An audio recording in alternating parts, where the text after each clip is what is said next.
আসসালামু আলাইকুম রহমতুল্লাহ। সুপ্রিয় ষষ্ঠ শ্রেণীর শিক্ষার্থীরা, আশা করছি তোমরা সকলেই ভালো আছো। এখন আমি তোমাদেরকে সমাধান করে দেখাবো তোমাদের গণিত বইয়ের অনুশীলনী 3.3 এর 10 নম্বর বিয়োগ করো।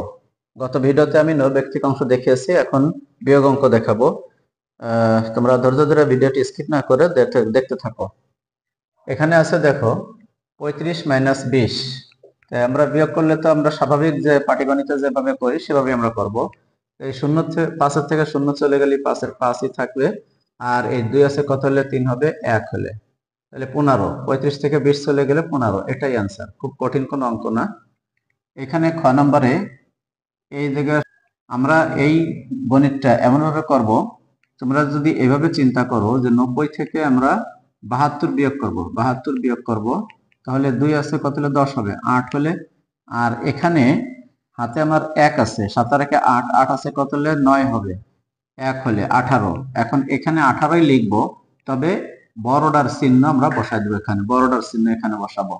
এইভাবে হলো আমাদের এই গণিতটা করতে হবে, অবশ্যই বুঝতে পারছো। আর এখানে আমাদের যে কাজটা, এখানে অ্যান্সারটা লিখে দেই,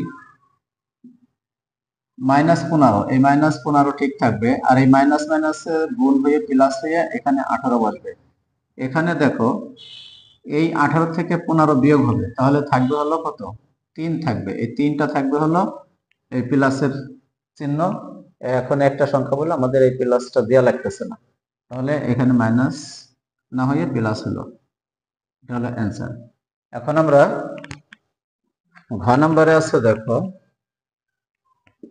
ঘতে আছে -20 -13।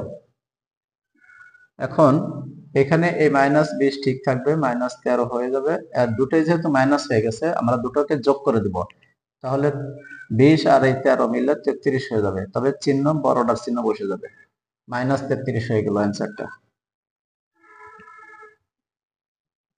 এবার ক নম্বরে আছে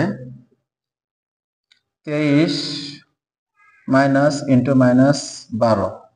এখানে এই 23 আর এই মাইনাস মাইনাসে প্লাস হয়ে 12 হয়ে গেল। এখন এখানেও প্লাস এখানেও প্লাস, দুটোই যোগ হয়ে যাবে। 3 আর 2 কত হবে, 5, আর 2 আর 1 3, 35। এটা আমাদের অ্যান্সার। এখানে আমরা চ নম্বরটা দেখি একটু। চ নম্বরে আছে -32 মাইনাস ইন্টু 40। তাহলে আমরা এখানে কি করব, এই -32 ঠিক রাখবো, মাইনাস মাইনাস প্লাস দিয়ে 40 বসাই দেবো। এখানে ব্র্যাকেট উঠে চলে গেল, চিহ্ন দিয়ে গুণ করে ব্র্যাকেট উঠাই দিতে হলো।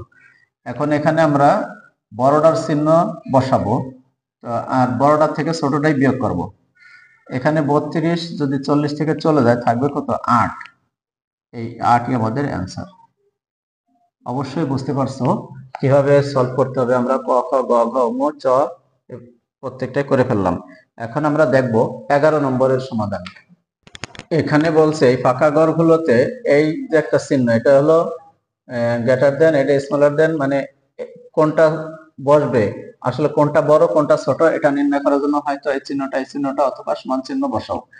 এই এখানে আমি ক উঠাইছি, খ উঠাইছি, দেখি আমরা একটু সমাধান করে দেখি। কতে এটাকে আমরা বলবো বাম পক্ষ, আর এটাকে বলবো ডান পক্ষ। তাহলে বাম পক্ষ -3 প্লাস ইন্টু -6। তাহলে এখানে কি দাঁড়াচ্ছে, -3 ঠিক থাকবে, প্লাস মাইনাস -6, তাহলে -9 হলো। আর ডান পক্ষে আছে হলো, ডান পক্ষ হলো -3 ব্র্যাকেট মাইনাস ইন্টু 6, এখানে এই -3 ঠিক থাকবে, মাইনাস মাইনাসে প্লাস হয়ে 6 হয়ে যাবে। এখন এখানে -3 হলো ছোট আর +6টা হলো বড়, তাহলে 6 থেকে -3 বিয়োগ হয়ে গেলে থাকবে হলো শুধু 3। তাহলে এই এখানে এই -9 আর এই হলো 3, এর মধ্যে বড় হলো এই 3, কারণ ধনাত্মক সংখ্যা সবসময় বড় হয়। তাহলে এখানে আসতেছে -9, এই চিহ্নটা বসবে এই যে, তার মানে এখানে বোঝা যাচ্ছে -9 থেকে 3টা বড়। এই বাম পক্ষ হলো, ডান পক্ষ হলো বড়, তো ডান পক্ষ হলো এই পাশটা বড় হলে আমার চিহ্ন বসবে এটা, এই চিহ্নটা বসাই দেবো আমরা। এই চিহ্নটা বসাই দেবো। এবার আমরা দেখি ক্ষয়ের অ্যান্সার। ক্ষয়ের এরকমের আমরা বাম পক্ষ দেখি। বাম বাম পক্ষ বলতে আমরা -21 মাইনাস ইন্টু -10 সমান সমান, এখানে -21 ঠিক থাকলো, আর এখানে মাইনাস মাইনাসে প্লাসে 10 হয়ে গেল। তাহলে এই 21 থেকে 10 বিয়োগ হবে, তাহলে থাকবে হলো 11, কিন্তু সেই 11টা থাকবে হলো ঋণাত্মক 11, -11 থাকবে। এবার আমরা দেখো ডাইন পক্ষ। ডাইন ডাইন পক্ষে আছে হলো -31 প্লাস -11। এখানে -31 ঠিক থাকবে, প্লাস মাইনাসে মাইনাস হয়ে যাবে, আর এই 11টা এখানে বসবে। এখন দুটোই যেহেতু মাইনাস, তাহলে -11 আর হলো 31, এই দুটো যোগ করে দিতে হবে, তাহলে হবে হলো 42। তাহলে -42 আর এখানে আছে -11, এর মধ্যে বড় কোনটা? এর মধ্যে বড় হলো -11টা হলো বড়, তাহলে -11 এই চিহ্নটা বসবে, আর -42 এই পাশে বসবে। কারণ সবসময় চিন্তা করবা, এই যত ছোট ঋণাত্মক হবে সংখ্যা, ততই সেই সংখ্যাটা বড়, আর যত বড় ঋণাত্মক সংখ্যা হবে ততই সেই সংখ্যাটা ছোট হবে। তাহলে আমাদের এই ঘরের মধ্যে বসতেছে এই চিহ্নটা, মানে আমাদের ডান পক্ষ যেহেতু, সরি, বাম পক্ষ যেহেতু বড় হচ্ছে বলেছে, এখানে এখানে বাম পক্ষটা বড়, এখানে বাম পক্ষটা বড় হয়েছে।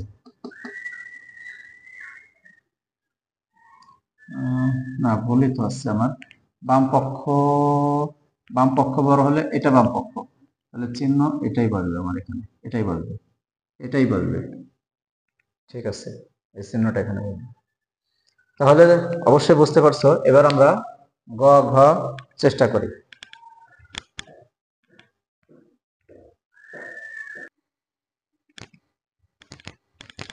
এখানে দেখো, এটা হলো বাম পক্ষ।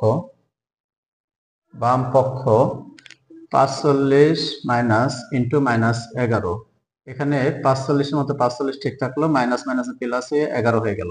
তার মানে এখানেও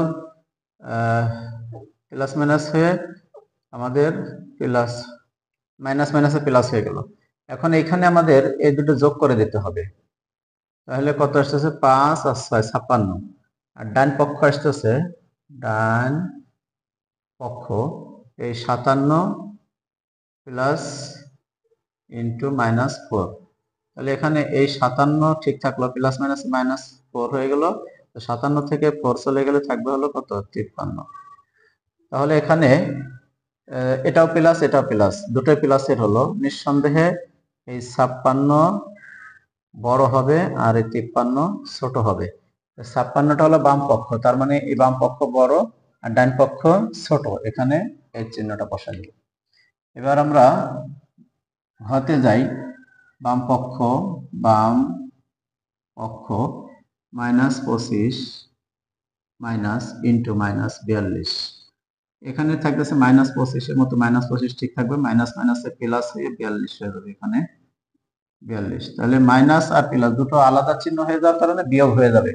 তাহলে আমাদের এই এরকম যদি আমরা করি যে 42 থেকে 25 আগে বিয়োগ করতে হবে। 5 আছে কত হলে 12 হবে, 7 5 12, হাতে আমার 1, 2 আর 3, 3 আছে কত হলে 4 হবে, 1 হলে 17। তাহলে এখানে আমাদের এই 17 অ্যান্সার। আর এখানে আমাদের ডান পক্ষ কি আসতেছে? ডান পক্ষ সমান সমান এই 42 মাইনাস ইন্টু -25, এখানে -42 ঠিক থাকবে, আর এখানে মাইনাস মাইনাসে প্লাস হয়ে 25 হয়ে যাবে, ব্র্যাকেট উঠে গেল, প্লাস হয়ে যাবে। এখানে আমাদের 25 আর 42 যেহেতু আলাদা আলাদা বিপরীত চিহ্ন এসে গেছে, তাহলে আমাদের বিয়োগ করে দিতে হবে। তো 42 থেকে 25 বিয়োগ হবে, আর মাইনাস চিহ্নটা বসে যাবে, বড়টা চিহ্ন মাইনাস, তাই মাইনাস বলবে। 5 আছে কত হলে 12 হবে, 7, হাতে থাকে আমার 1, 2 আর 3, 3 আছে কত হলে 4 হবে, 1 হলে 17। তাহলে এখানে আসতেছে +17 আর এখানে আসতেছে -17। তাহলে আমাদের -17 যদি হয়, অবশ্যই এই 17 বড় হবে আর -17 ছোট হবে, এটা আমাদের অ্যান্সার। তাহলে এখানে আসতেছে বাম পক্ষ যেহেতু এটা, তাহলে এই জায়গার চিহ্নটা এরকমই বলবে। আশা করছি তোমরা গণিতটা বুঝতে পারছো কিভাবে করতে হবে।